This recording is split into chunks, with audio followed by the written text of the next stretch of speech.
আমাদের মনে মুনাফিকি থাকার কারণে আমরা ইসলামের বিজয় দেখতে পারতেছি না। ভারত আমাদেরকে পাত্তাও দেয় না, ভারত আমাদেরকে, মায়ানমার পাত্তাও দেয় না আমাদেরকে, দেয় আমাদেরকে, আর আল্লাহ পাত্তা দেয় না আমাদেরকে। কারণ আমরা ভাঙ্গাচোরা, কারোর সাথে কারো কোনো মিল নেই। বৃষ্টির পানি আসছে, এইভাবে হাত দিছে, বৃষ্টি থাকবে, আল্লাহর রহমত থাকার জন্য কী করতে হবে? এইভাবে দিতে হবে। তো আল্লাহ পাত্তা দেয় না, কারণ আমরা বিক্ষিপ্ত বিচ্ছিন্ন, 10টা আঙ্গুল 10 দিকে গেছে আমাদের। তো এই মানচিত্র তারা আমাদের নষ্ট করছে। শর্টকাট সময়ে আমরা আমাদের মিশনকে সম্পূর্ণ করতে পারবো না। আমাদের কোরআনের মিশন বিজয়ী হবে ইনশাআল্লাহ।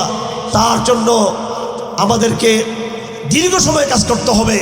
ইসলাম এই জমানাতে পরাজিত আমরা সবাই দেখতেছি, কিন্তু এটাও দেখতেছি বহুদিন পর ইসলাম আবার এই জমানায় আবার এই সিংহ, ঘুমন্ত সিংহ আবার জাগতে শুরু করেছে। আবার এই ঘুমন্ত সিংহ একবার যখন জাগবে, সেই জাগরণ আবার ওই ইয়াজুজ মাজুজের বাহিনীর আগমন পর্যন্ত সিংহর গর্জন শুনবে সারা দুনিয়ায়।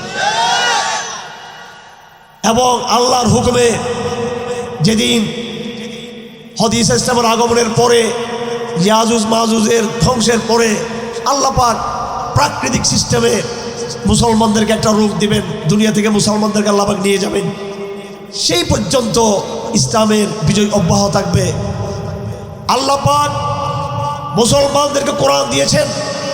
এর আগে আল্লাহ পাক বনী ইসরাইলের নবী হযরত মূসা আলাইহিস সালামকে হাতে একটা লাঠি দিয়েছেন, যেই লাঠি মাটিতে পড়ার সাথে সাথে এটা ভয়ঙ্কর অজগর সাপের রূপ ধারণ করত।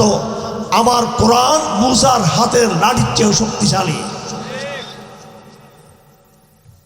কারণ মূসা আলাইহিস সালামের যেই মুআজিজা ছিল, অবশ্যই সেটা মহান মুআজিজা ছিল, কিন্তু সেই মুআজিজার কোনো নাম নিশান কিন্তু এখন নাই। কিন্তু হযরত মূসা আলাইহিস সালামের সাথে সাথে সেই মুআজিজা শেষ হয়ে গেছে। তারপর আরেকটা মুআজিজা আল্লাহ পাক দিয়েছেন মূসা আলাইহিস সালামকে, কোরআনের মতো একটা কিতাব, সেটা ছিল তাওরাত। এই তাওরাতকে আল্লাহ পাক একটা খণ্ড লৌহা বলা হয়, কাঠের মধ্যে লিখে একসাথে একটা জায়গায় লিখে একসাথে সে তাওরাতকে নাযিল করেছিলেন। আর কোরআন নাযিল হয়েছিল অল্প অল্প করে 23 বছর সময় নিয়ে। সেই তাওরাত নাযিল হওয়ার পর মাত্র 1000 বছর সময় লাগে নাই। এই 1000-1500 ভিতরেই ওই তাওরাতের অনুসারী যারা, তারা নিজেরাই তাওরাতকে খণ্ড বিখণ্ডিত করে ফেলছে তারা।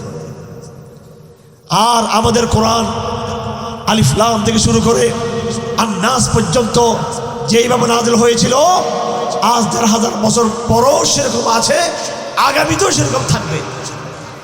এটার মানে হলো কোরআন এই দুনিয়াকে প্রায় 1500 বছর রাজনৈতিকভাবে মানব জাতিকে নেতৃত্ব দিয়েছে। কোরআন কিন্তু এখনো এত মায়ের খাওয়ার পরও মুসলমানেরা এবং তাগুতি শক্তিগুলোর এত জয় জয়কার হওয়ার পরও তারা অনেক ক্ষতি করেছে আমাদের। তারা আমাদের রাজনীতি ধ্বংস করেছে, আমাদের অর্থনীতি ধ্বংস করেছে, আমাদের সমাজ ব্যবস্থা ধ্বংস করেছে।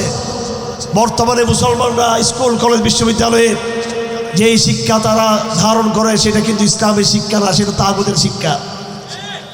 মুসলমানরা বর্তমানে যে অর্থনীতি তারা ধারণ করে, সুদ ভিত্তিক অর্থনীতি, এটা আল্লাহর দেওয়া অর্থনীতি নয়, এটা আল্লাহর সাথে বিদ্রোহ করা সেই সুদ ভিত্তিক অর্থনীতি।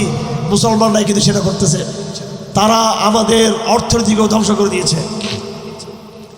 শরীয়ত বললে সেটা মৌলবাদ হয়ে যায়, আর গণতন্ত্র গণতন্ত্র গণতন্ত্র তসবি জপলে সেটা নাকি প্রগতিশীলতা, সেটা মানবতা, সেটা নাকি দেখতে সুন্দর, সেটা স্মার্ট, সেটা কুফরি ছাড়া কিছুই না। সেটা আমাদের রাজনীতিও ধ্বংস করেছে কাফেররা, আমাদের সিলেবাস ধ্বংস করেছে, আমাদের অর্থনীতি ধ্বংস করেছে, এবং আমাদেরকে আল্লাহ পাক এই দুনিয়ার ভূখণ্ডে পাঠিয়েছে খণ্ড খণ্ড জাতীয়তাবাদী ক্ষুদ্র ক্ষুদ্র ছোট্ট ছোট্ট দেশ গড়ার জন্য নয়, সারা মানব জাতিকে নিয়ে খেলাফতের ঐক্যবদ্ধ এক জাতি এক রাষ্ট্র কায়েম করার জন্য। আর সেখানে আমরা বাংলাদেশ, পাকিস্তান, পাকিস্তান, মালয়েশিয়া, সৌদি আরব, আমিরাত, তিউনেসিয়া, মিশর, আলজেরিয়া, তুরস্ক খণ্ড খণ্ড খণ্ড খণ্ড হয়ে গেছি আমরা। তারা আমাদের মানচিত্রকে ধ্বংস করে দিয়েছে, আমাদের মানচিত্রকে টুকরো টুকরো করে দিয়েছে তারা।